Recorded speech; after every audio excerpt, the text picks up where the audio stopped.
Welcome everyone to the second episode of the second season of In Plain English. I'm your host, Jamie Moffa, and today we're going to be discussing the paper CD8 T-cell exhaustion during chronic viral infection and cancer by Laura McLean et al. Here to discuss this paper with us is our expert for today, Christina Niavi. Christina, would you like to introduce yourself? Oh yeah, hi. Thanks for having me here. This is so exciting. Yeah, I'm a PhD student in Emory University. I'm working on T-cell immunology. And although this paper will be focused mostly in cancer, what I'm working about is finding basic mechanisms that hopefully can work in many chronic viral infections and cancer. So please feel free to ask questions. I know it's a vast field and it's a difficult paper if you're not in the field or even in the field. So yes, hopefully can give some insight on it. Thanks, Christina. And joining us today as our non-expert guests are Alex Barrett and David Latchman. Alex and David, would you each like to introduce yourselves? Hi, I'm Alex. I am a PhD student in the Computational Hypersonics Research Laboratory at the University of Minnesota.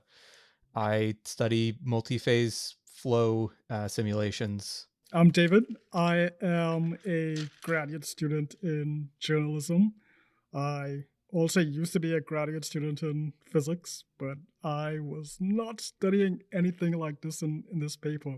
Mine was nanotech based. I'm also a science communicator, so science writer. I have a science communication podcast that I'm going to start back up soon. That's about it. Great. Well, without further ado, Christina, let's get into the paper. So I was thinking instead of going paragraph to paragraph for the figures, we should start a little bit of what is the field and what's the purpose of studying those cells. A little bit of that is covered in the introduction of the paper. I will just assume that no one knows anything about what are T cells and what's their role. Yeah. The last time I took a bio class was in 2010. So, and that was in high school, so it's been a little bit.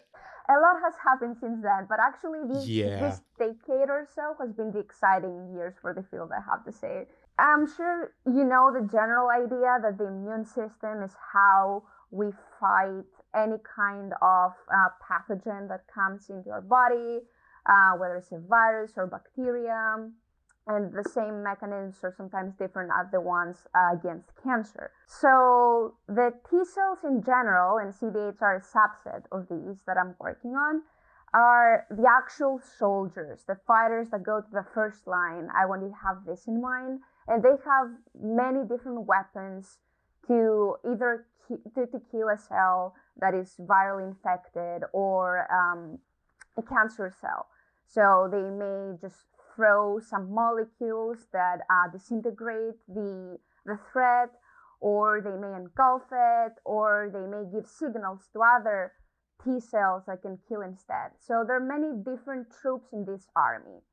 The CD8s are the ones that directly attack. There are other families like the CD4 T cells again that try to boost the CD8 cells and help them. Now, the phenomenon that we're going to cover in this paper, and that's right now the biggest problem, the biggest challenge when it comes to immunotherapy, is called T-cell exhaustion. So imagine that you have a fight that is happening for so long that your soldiers literally get exhausted. So they're not efficient anymore. Either they die or their weapons are not efficient anymore.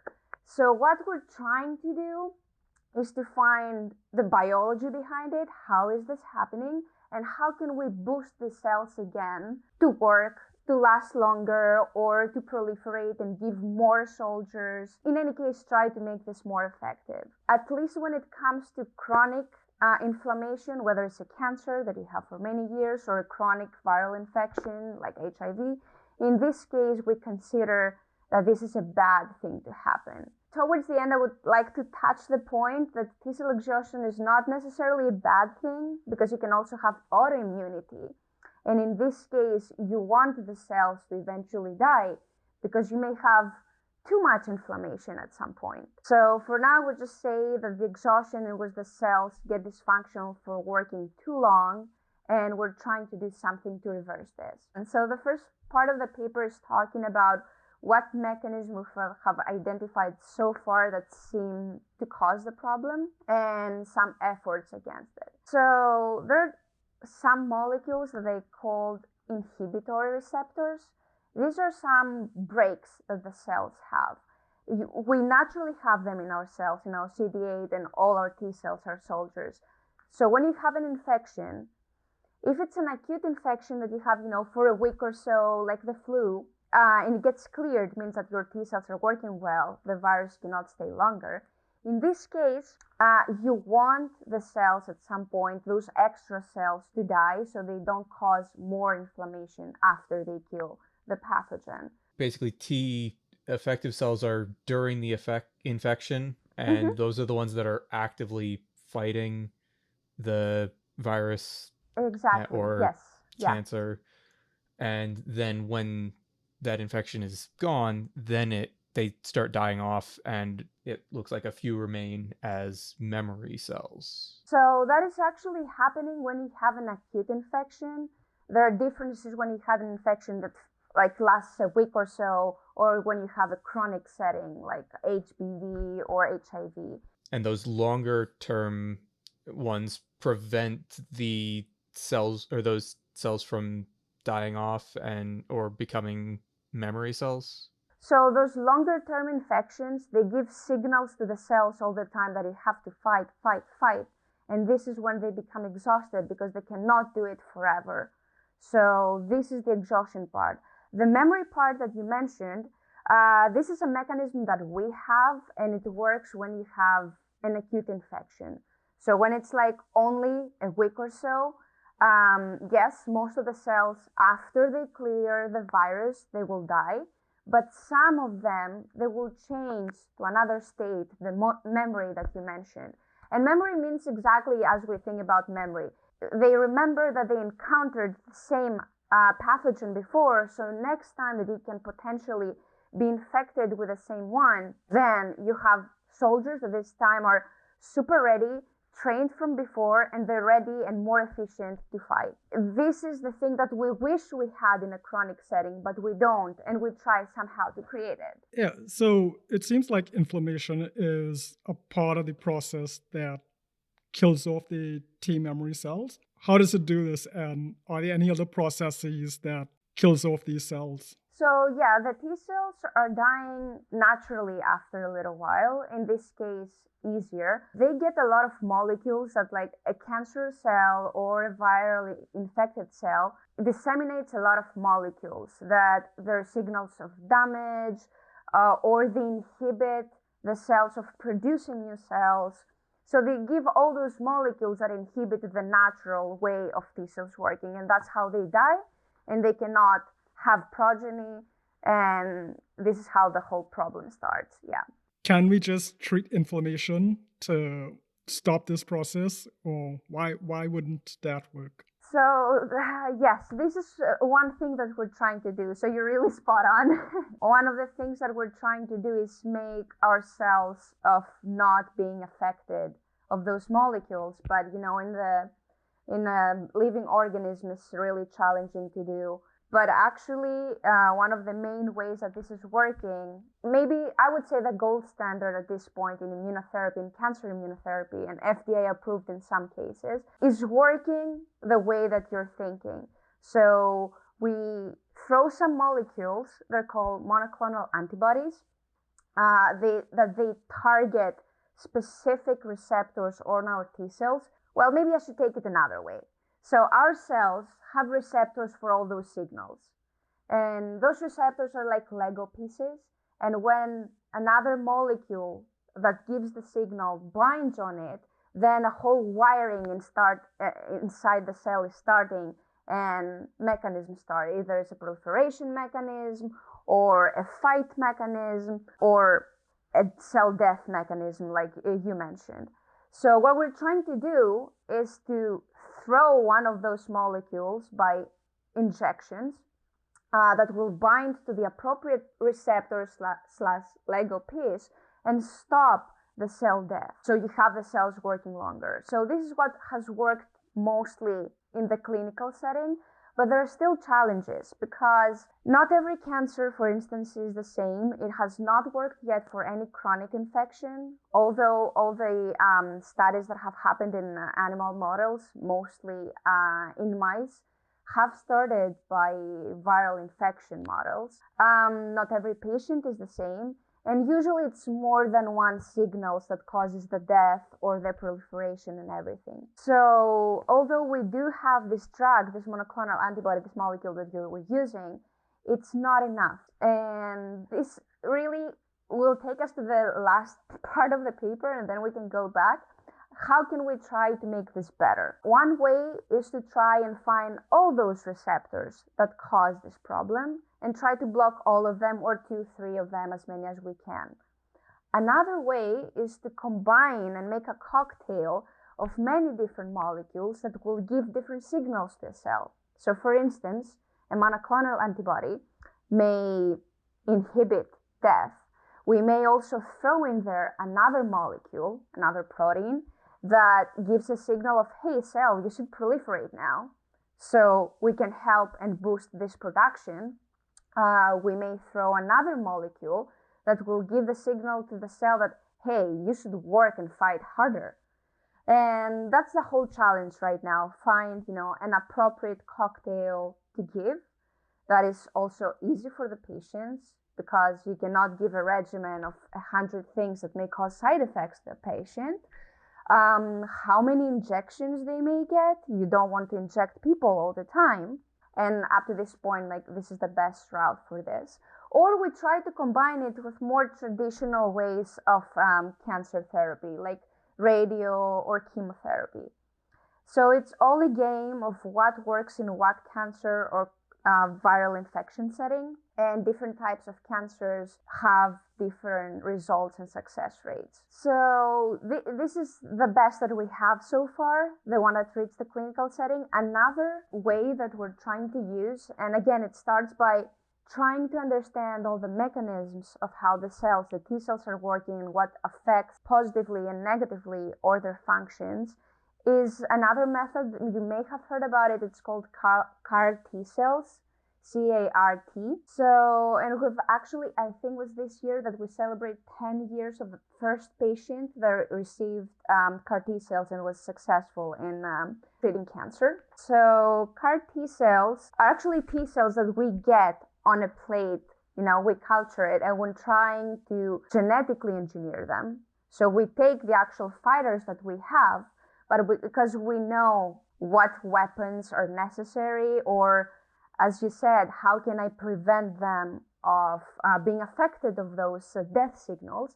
So we try to make them change the genome of the cell.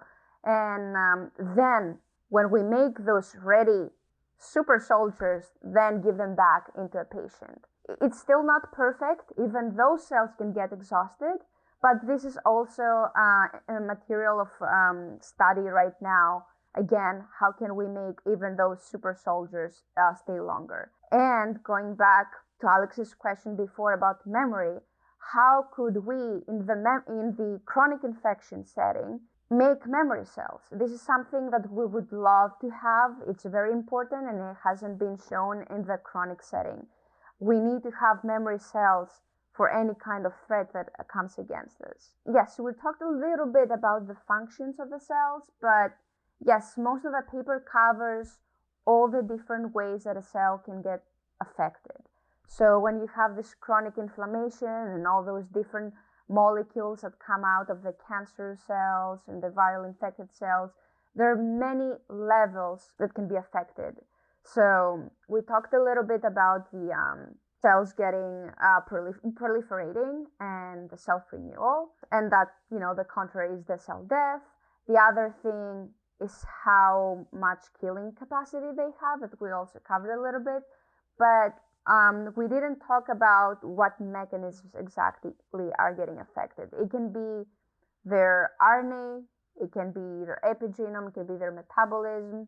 We all know that all our genetic information is in our DNA. All this information can be translated and used in different ways in every cell of our body. So from the DNA, we get the RNA. which is a product of all this process with DNA. And one of the levels that you can affect the mechanism is right on the gene or on the RNA. But there are different ways that DNA can also get affected. It can affected also by the environment. In this case, about all those signaling molecules or the nutrients that are available on a cell. So when we say that the metabolism is changing, at this point we're talking about on the cell level, because every cell is its own factory and has its own metabolic cycle and produces and takes all the nutrients that they need. So T cells can also starve to death. This is another level that there are many studies that are trying to see, could we introduce more nutrients that can help, or take out nutrients that are affecting this whole process. So there are definitely many levels that someone can work on, or another environmental factors that can affect your DNA. Like we know that long term there are things like radiation that can affect your DNA. So from the very beginning, the information that you have and the cells need to use can be dysfunctional. So there's definitely a lot going on in all the different levels. Another thing that is discussed a little bit in the paper is that when we're talking about CD8 T cells, it's not really a homogeneous population. There are more subsets, and this is something that in our lab and other labs have shown that it may be one of the ways why our current therapies are not as effective or not effective in every patient, in every cancer setting. So we may think that we have the CD8 T cell army, but in there are different cells that are more or less exhausted, or they have some capacities and they lack some others. So it's so important for us, the scientists, to try and identify all the different subsets in this group and see if we can have an even more targeted therapy that doesn't just go to every CD8 T cells, but the ones that actually can help. So for instance, we can talk about many different subsets, but I will just talk about two. There are some CD8 cells in the exhausted pool that they're called progenitors or stem-like cells, and then the terminally differentiated ones. The terminally differentiated ones have more of those effector functions, like this killing capacity, but they don't last long and they cannot proliferate themselves because they're on the terminal, as their name says, part of the differentiation. It's the last stage they can be. So they work and then they die. But we have those stem-like cells that are one step behind in the progress, and those cells can still proliferate. So although they're not the actual ones that can really kill the target, it's an indirect way for us, the scientists, to kill the pathogen or try at least to boost those T cells. Give a drug. This is something that I'm trying to do. Give a specific molecule that can boost those progenitor cells, increase in numbers, and then all those cells, hopefully, they can reach the final stage and then in this indirect way have more of the effector soldiers. So we're really trying to find all those different small groups that have some of the features and can respond to therapy or not respond to therapy. And hopefully that can increase the efficacy of our current therapies. Then again, we've been talking about CD8 T cells and their subsets, but T cells are a big family. There are also CD4 cells with their own subsets, but all in all, as a group, the CD4 cells, you could say that it's like a second line of defense. They don't work directly on the virus or on the tumor like the CD8, but they give all those signals to help the CD8 cells. Like some of the molecules that I'm trying to give by injections to a mouse model and try to boost my CD8 T cells are naturally produced by the CD4s. It's just not enough in a chronic infection. So I'm trying to imitate them. Where does the CD8 and CD4 designation come from? So there are a lot of CD markers. They're all characterizing different cells. And at some point during the production of the cells, there are again different molecules or different genes that they work and they define the fate of the cells. But you can say that it's, a protein family with CD1, 2, 3, 5, 150, and it's just those two that are the predominant populations. And CD4 and CD8 are actually two very strong genes that they really define the character of the cell.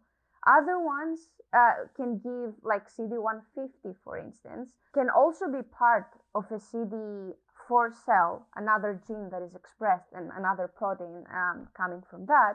But it gives one feature, which is not like the predominant one. Okay, so the CD4 and the CD8 are proteins. Yes.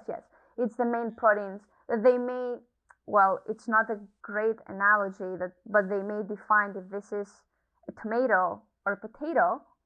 And then the other ones can tell, okay, this potato may be sweet, or it can be sour, or it can be soft, something like that. So it basically is just a marker that differentiates the type of cell. Yes. Okay. And it gives a specific feature. It's just the 4s and the 8s give the overall big groups, and then you have all the other small characteristics of each one. Okay. And then other question I had, and this is more just, I think, a general medical sciences question. The mouse model and using mice as a analog. Is there a particular reason for using mice? Is it they have a similar immune or response as humans? Because I've heard a lot about early vaccinations being tested on mice. Yes, that is actually a great question. Yes, the mouse model, at least in our specific setting, is really the best way to go.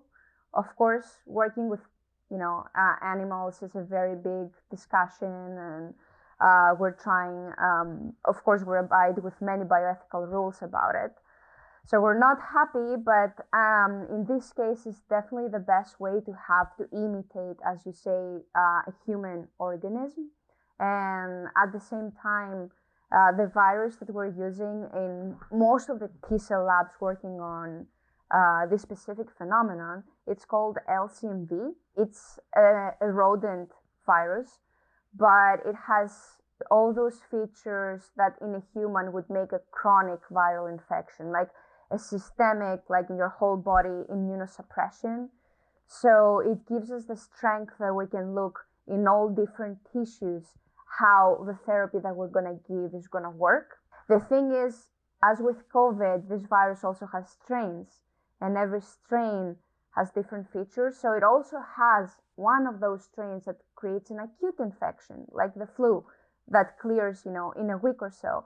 So the power of this model is that you can use the same virus and compare the acute and the chronic setting and try to get the best of both worlds in therapy, and find all the different mechanisms. So of course, there are also studies that are happening in vitro on cell cultures on the plate. Unfortunately, they're not enough for this setting.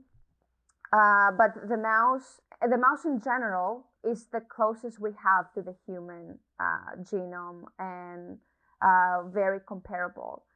And it's actually really important when it comes to those therapies, the monoclonal antibodies, to say that you may have heard that was actually the Nobel Prize that was given in medicine in 2018. It was about the monoclonal antibodies because it's the best that we have so far as an immunotherapy. And all those discoveries of the basic mechanisms have happened to this mouse model. And then when you reach the point of believing that it's good enough, then you start a clinical trial, and then that hopefully leads to a treatment.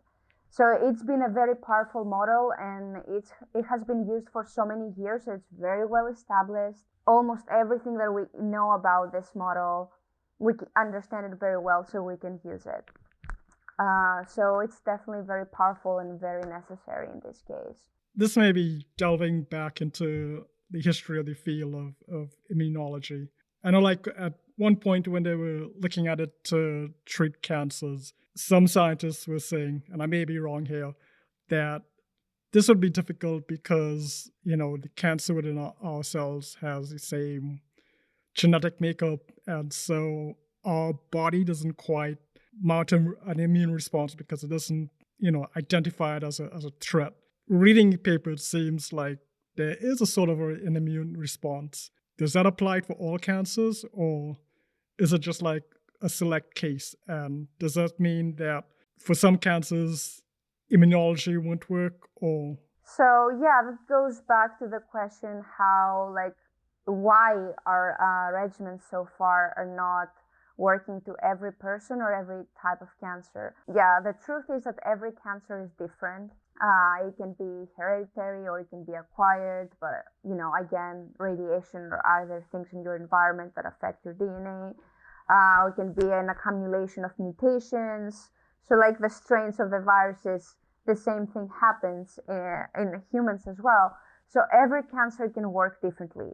That's the truth. So in some cases, as you say, our organism may recognize them easier than in other cases. And then every one of us is different. Even in the same cancer type, like if you have a pool of cancer patients of the same type, they can still respond differently to a response. But yes, and that's the very big challenge about cancer. So when I was talking about the monoclonal antibodies and that's the best immunotherapy that we have so far, it's not for every cancer.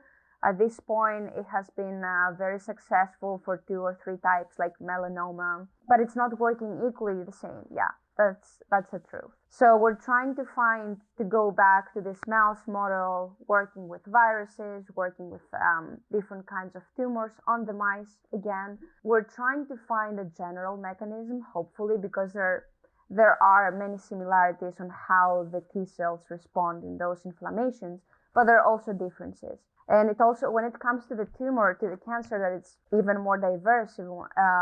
There's so many ways that a cancer can work. Yes, it's a very big challenge.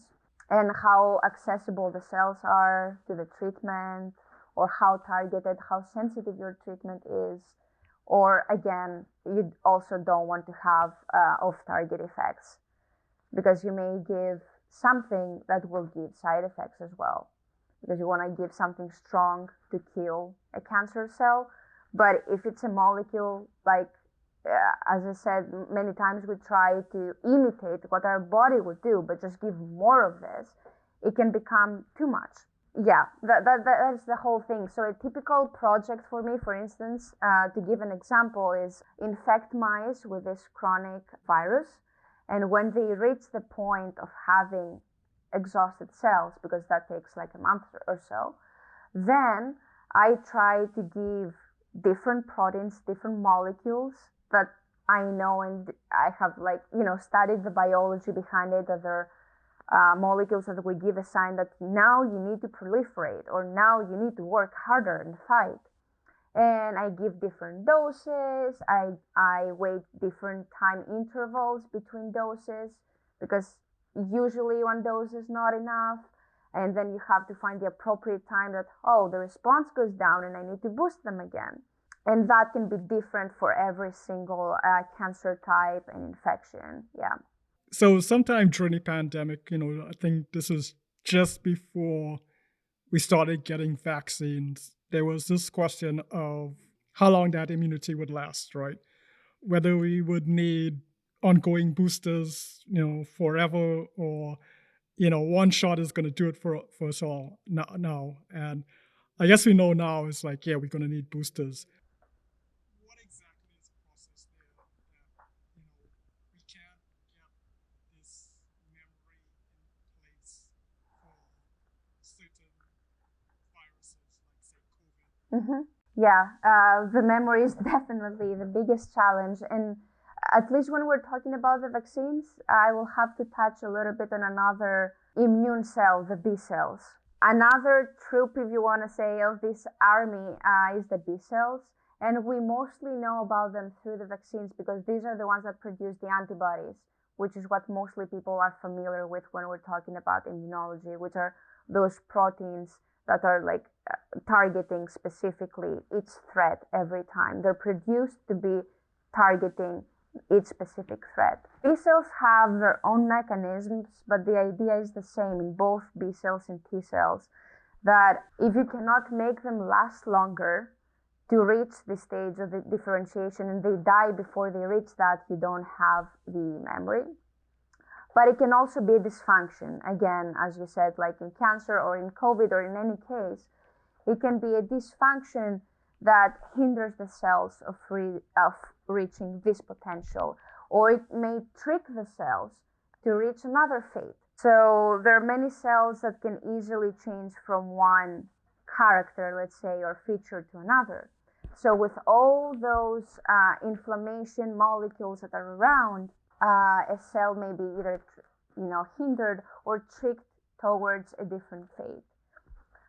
When it comes to the chronic setting, yes, this is the biggest challenge, that we don't have memory at all, because that's a program that we naturally find in an acute infection. This whole chronic inflammation really makes the cells going towards exhaustion. There are two different paths, the memory and the exhaustion. So at this point, we try to drive the cells to make memory, but we haven't been successful yet, like to trigger this wiring. And that's why we also try, to compare acute with chronic infection. So inspired and understanding an acute one, maybe we can find a similar mechanism that's just lying underneath and it's not, triggered enough in the chronic setting, and try to boost it ourselves and create the memory in chronic as well. So there are different programs that the cells can go, like different paths, different wiring, and we're just trying to connect those wires in different way and hopefully elicit memory. But at this point, this is a very big challenge. And as you said, yes, when it comes at least to COVID, we will be needing to get boosters because we don't have such a long-lasting memory of B cells and T cells. So we're definitely going to need that more. There are, of course, advances on it, but at least because we're talking about COVID, we don't know exactly everything about it yet. And yes, we're just trying to find all those mechanisms that may make them survive longer. But before we reach this point, we will just have to get the boosters every time. And also because of the different strains. So that's the other problem.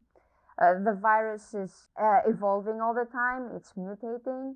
So we're not talking about one virus that works. Every time the boosters are not just giving you protection to the first initial virus, but like to we're trying to make it applicable at least for every new strain that comes out. It's like the flu. And the flu always, mutates every year, and we have it as a routine, or at least we should have it as a routine, to get our flu shot every year. And since we're touching on it, I really have to encourage that, because many people don't realize how bad flu is. Most people associated with a common cold, there are thousands of people that die every year from flu, because again, flu has strains. So you may be lucky and get a strain that will hit you lightly, but you may also get even a fatal one. And that's why it's good to get your boosters, so you have protection to the new ones, but also build on that previous memory, in this case, of your cells, to the point that it works, of course, yeah.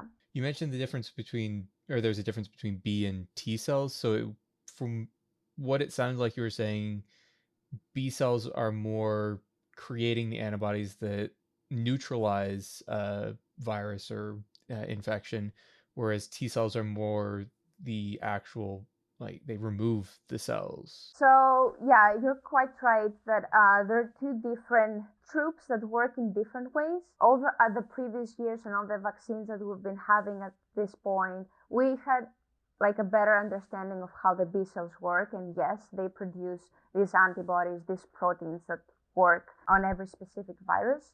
The T cells are the other troop that they actually either throw killing molecules and they target directly themselves, the cells. So yeah, they're two different armies, but they both work in our favor. We're learning more about the T cells, but yes, the B cell is definitely more advanced, and that's why the vaccines that we're having so far are taking advantage of this. But we're working towards T cell vaccines too.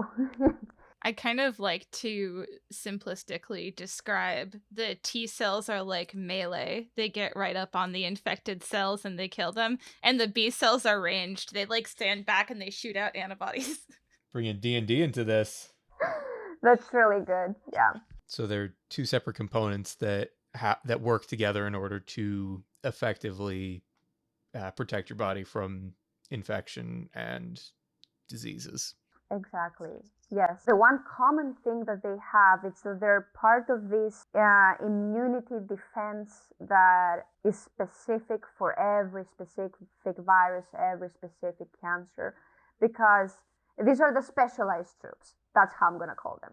Before that, we have more generic ways of defense in our body. So this is actually the second line. There's another first line that the generic mechanism that they're trying to make to kill and prevent any pathogen of getting in. And that's, your skin, the good bacteria that you have in your skin, it's your sweat, your tears, all of these components, or the mucus in the mucous membranes. So all of these are some first very generic defenses that they're trying, even mechanically or by changing the environment, like the pH that will make the pathogens die, try to make this hostile environment so they cannot get in.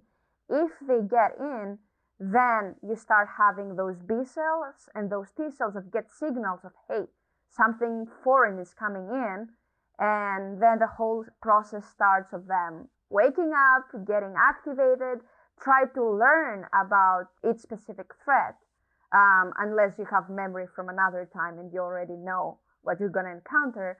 And after they learn, they start producing the appropriate weapons for each and every one of them. So this is how it works. So we're definitely talking about the specialized troops that we're taking advantage here. So it sounds like the B and the T cells, after an infection, they become a library of all of the different pathogens you've had.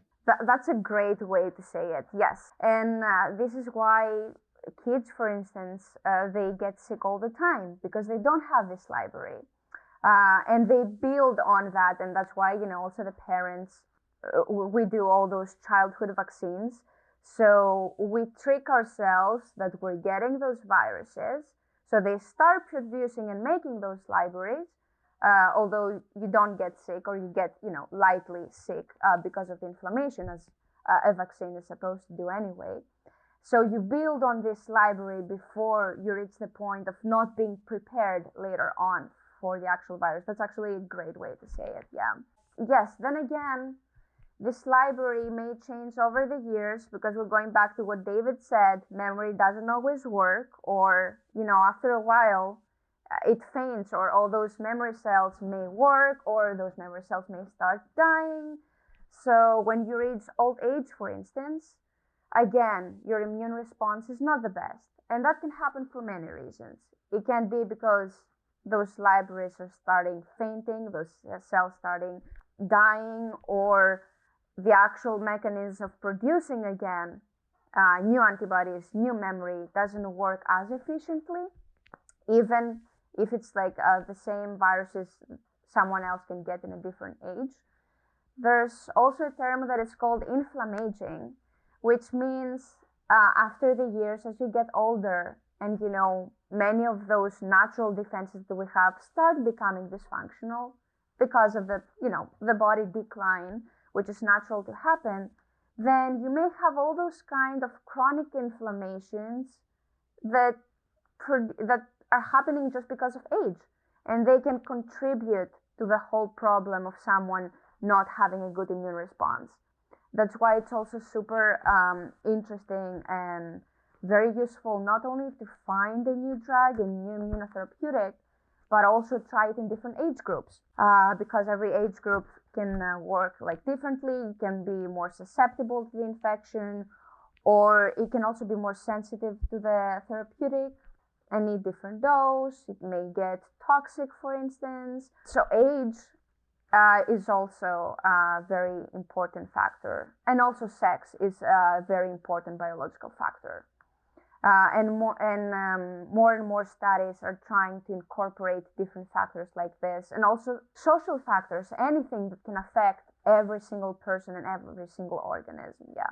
Broad topic. It's yes, definitely, and that's why the past more than a decade, I guess now, we're talking about specialized medicine, because every single person is different. Like how you're gonna respond to therapy can also be affected of all the different threats that you have encountered with your body, and how much in a good standing it is or not, or exhausted, or not being able to catch a break before something new comes and they have to deal with it again. I have a quick question. When you have inflammation and like exhaustion from one infection or cancer, does that make other T cells like get exhausted too, or get exhausted quicker? So yeah, the thing is that definitely the ones that are going to be affected mostly are the ones that are specific for the problem, but you definitely cannot control of all those dangerous signals to affect other cells too in some cases. Then it's a whole other story of what else someone has encountered. There are also some viruses that are lingering, they're staying inside our body, and they may be active or inactive for years, and then they start waking up and they can contribute to the problem. That's a more complex thing, but yes, definitely you cannot say that nothing else will be affected. Maybe not in the same way or to the same magnitude, but it's not black or white, yeah. Oh yeah, well, we touched upon that, but just because I was shuffling through the pages, like if you see the table 1, which is a summary of selected costimulatory and coinhibitory receptors, we're talking about all those Lego pieces on the cells that receive different signals. And you can see from there that there are many different receptors, and there are different molecules that bind to each one of them. Some share those molecules, some are totally different. And if you see, for instance, in the last column, it says cellular expression. So it's not only T or B cells that we talked about. You see, there are other kinds of cells that can also respond. That goes back again to, yes, we may give a molecule, we may give a therapy, but it doesn't necessarily mean that it's going to affect only the T cells that I want to affect. And in some cases, those, all this wiring underneath a receptor can be the same and affect different kinds of cells in the same way. Sometimes it can be different. So this is why you have to really identify and characterize the effect not only of your cell type when you're working on it, but also other types, and how you generally see an organism responding. For instance, when I give a new therapy to my mice, the last part is that I have to euthanize the mice, take all their different tissues, and see in each tissue the identity of my T cells and their functions. So you take and you do some assays to those cells, and you try to identify, are they CD8s, are they CD4s, are more CD8s produced than the mouse that didn't get the treatment or didn't get the same dosage of the treatment. Do I also have increase of my B cells, for instance, because the molecule that I'm using, like one of them can boost and increase also the B cells. And is this a good thing, or is it too much? Do I use one drug that can actually boost both T cells and B cells, and this is a good thing, or it can get too much? So it's definitely, although we're talking about T cells, we can not only look at those, we have to look on all different kinds of cells. And I also look at my mice. Sometimes when I give a new treatment, if it's toxic, if it boosts too many cells to proliferate or start throwing all those weapons that they may have, you may have an overinflammation that can make actually your mouse look sick. So this would be like, an overdose of the treatment. So it's definitely a lot to look at, like first phenotypically, how your animal shows, and then also check every tissue. Every tissue can be different, so it can also mean that the lungs are a different environment compared to the spleen. The lungs, they have the mucus, they have this exposure from the nose, so, to external factors too. So they may have a different environment when it comes to nutrients, when it comes to pH, to your spleen, that it's more enclosed. So those things, like the environment itself, can also affect your cells and how then in extent your therapy may work. And that can also go back to what David was saying about the different kinds of tumor, that the response can be different. It can also be different not only because of the tumor growth itself, but in which organ it is. It may be a more or less friendly environment or more enclosed or less reachable to your therapy. For instance, brain tumors are super challenging because there's a kind of wall, the blood-brain barrier it's called, that is very difficult for many kinds of molecules and drugs that have been tried on to be penetrated. So sometimes the therapeutic drug never reaches the brain or the tumor in the brain. So that can also make things harder. Like glioblastoma, GBM, is one of the deadliest cancers right now because we cannot really do much with it. And of course, operation is also very challenging when it comes to the brain.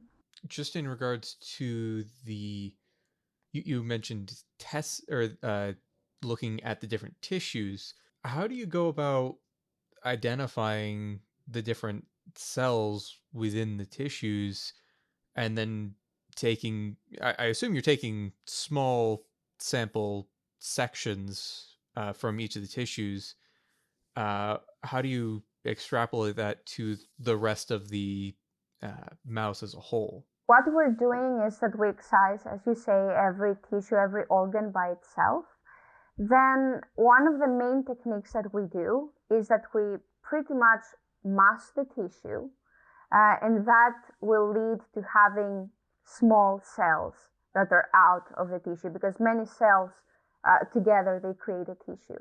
Then we use antibodies again. So antibodies are generally something that we found so many years ago and has so many applications, and people have been very creative in using them also as mechanisms of tools for us, making many tools for us. So again, the antibody is a protein that binds specifically like a Lego piece on another protein, on a receptor on our cells. So let's say I have, again, my favorite CD8 T cell. So, and let's say that even have a subset of it. I have an effector CD8 cells, the ones that go straight to the target, even more specific. So what I do is that it has been created a tool that many different antibodies, like the antibody that will bind to the CD8, the antibody that will lead to another CD or any other protein that is predominant in an effector compared to a memory cell, for instance. And those antibodies have been conjugated with fluorescent molecules. It's a very cool thing. I really don't know how people came up with it. It's called flow cytometry. So what you get, you have your cell now, and you have thrown all those antibodies that bind to the different proteins of your cell, or not bind if they're not part of this cell, and that's how you make the difference of all the combinations. And then you throw all those cells on a machine that hits them with lasers in different colors, and depending on the fluorochrome that you have on the antibody that is conjugated, and that is bound on your protein on the cell, you get all those different combinations of colors, and that's the different combination of proteins which define one cell. So you're taking advantage of the fact that each of these cells has unique protein structures, and you're binding an antibody that matches those protein structures, and then you're shining a laser on there, and the colors you're getting off are based off of what antibodies are showing. Yes, you're correct. This is the way it works. So that's why every day people come and they discover new subsets, because it's not like one or two molecules. Okay, you have CD8, you have CD4s, but you have all those other proteins, CD or anything else. CD is just one family of proteins that they give all the different characteristics to a cell. And that's why if we identify a new and promising, combination of them, we may also find a better treatment. But this is how it mostly works. This is really the bread and butter technique in an immunology lab. Another thing that we do, it's based again on this, we'll call it staining, antibody staining. Another way you can use that is with a microscope, when you don't only want to identify what kind of cells you have, but where exactly they're localized on a tissue, because that can also be a thing. As we said, did it reach the point? Did it reach the target?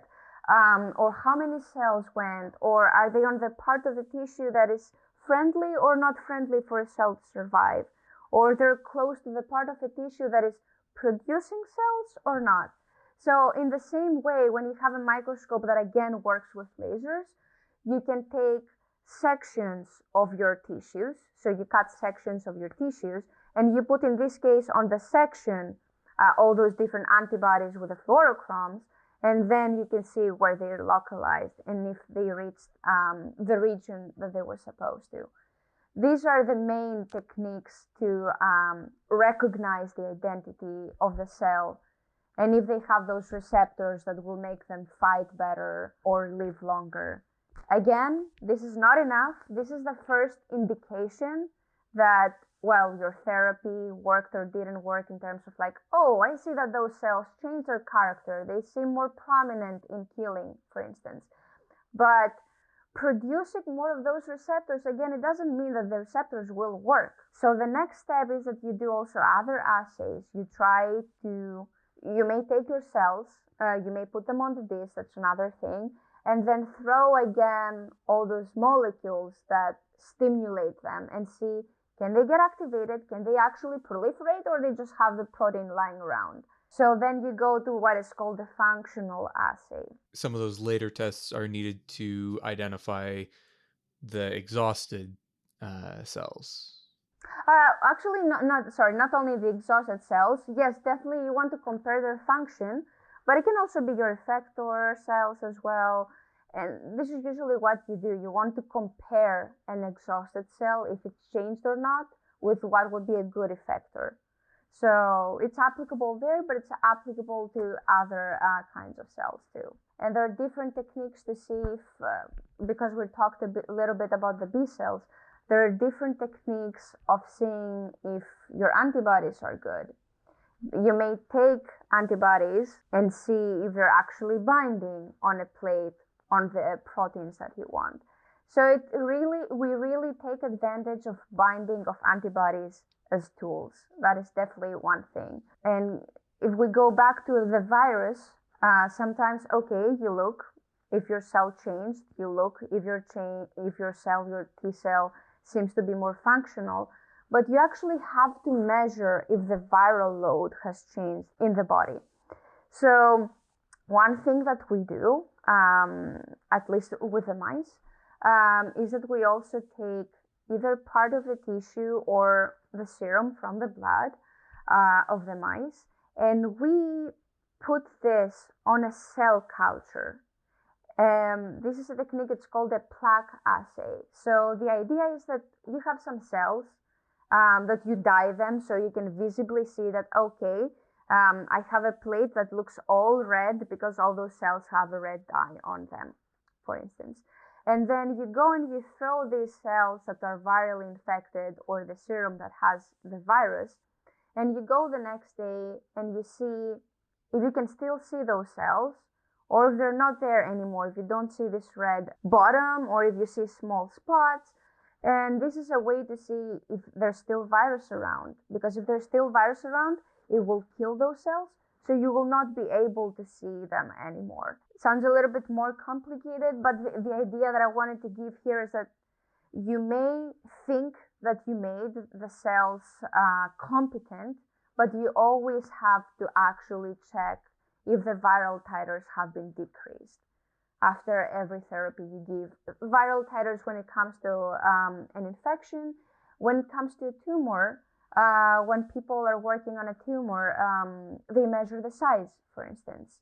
One very common mouse model is having tumors that you can actually see on the skin, like, bulk, small extrusions, and then every day they will try to see how big it is and if it shrinks after giving an immunotherapeutic. Yeah, so this is the two ways, the cells themselves, but also what it does to the actual problem. So it sounds like there is a large range of tests that have to be done, not only to identify what's happening, but if it's doing what you intend it to do.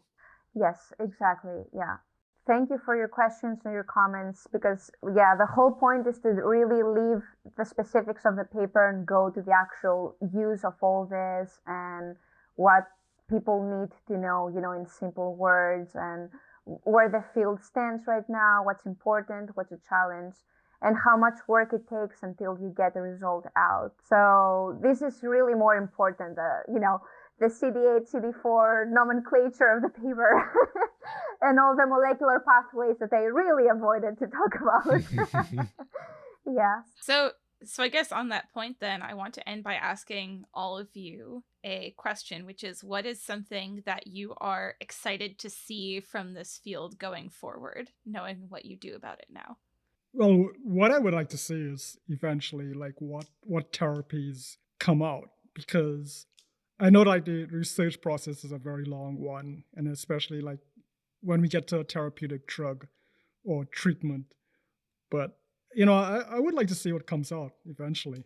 Yeah, I'm very excited to see what happens with when we further or get a better understanding of how T cells work, and I guess in the case of the exhaustion, how, if it's reversible, or how it can be, or the work can be used to maximize the time that T cells are spending effective, and how that impacts long-term or chronic diseases. Yes, I can definitely see that. I'm excited to see all of those challenges that we talked about, all those different factors. We'll have so many questions. Anything can be exciting, like make specialized therapy, avoiding toxicity, making more effective what we have.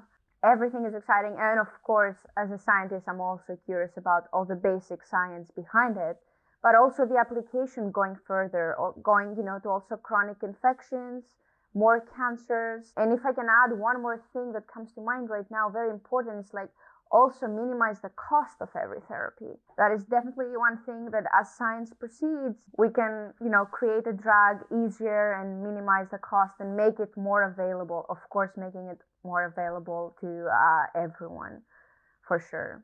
So everything that comes up will be very, very exciting. This has been an excellent conversation. Before we go, do any of you have any projects, social media, anything you want to plug? Oh, well, I will be having a SciComm article coming up in a few weeks. I can send it later on, but yes, I will have to say that my SciComm activities are a little bit more, whenever there is need, whenever something comes up. And I will also tag the YEFIS group, which stands for Young European Federation of Immunological Societies, which is again a network that is trying to bridge. First, it started in Europe, but also we're trying to make it global, of all young researchers trying to learn from each other first, and then also try to reach out to people with SciComm, but also, bridging new scientists that are trying to make a difference. So I can definitely put those down. Yeah, absolutely. Both of those will be linked on the website and in the show notes when they're available. David, you said you do some SciComm. Is there anything that you'd like to put out there? I just have a Twitter handle, which is SciWriteToDave, SciWriteRDAVE. Thank you so much, Jamie. All of you. It was great. Really great. Yeah, thank you all for being on. Thank you all for tuning into this episode of In Plain English. We have been discussing the paper CD8 T cell exhaustion during chronic viral infection and cancer by Laura McLean et al. And we've been discussing this with our expert Christina Niavi and our guests David Latchman and Alex Barrett. To discuss this paper further and answer your questions, In Plain English will be hosting a Twitter space with Christina on the weekend of November 5th. So be sure to follow In Plain English on Twitter at Plain English Sci. That's PlainEnglishSci to submit your questions and to be notified when the Twitter space goes live. You can also submit questions about this paper or any of the other papers we've discussed on our website at inplainenglishpod.org under the Continue the Conversations tab. Also, Christina, Alex, David, and I recorded a bonus conversation about COVID, science communication, and combating misinformation. That episode will be available on Patreon, so go support us at patreon.com/plainenglishsci to get access to that, as well as early access to all of our episodes. As always, you can find this paper for free to download on our website at inplainenglishpod.org. You can also follow us on Twitter, Facebook, and Instagram at plainenglishsci. That's PlainEnglishSci. Make sure to subscribe to In Plain English on Google Podcasts, Spotify, or wherever you get your podcasts so that you never miss an episode. And you can become a supporter of this podcast on Patreon. Thanks again for listening, and tune in next month for another episode of In Plain English.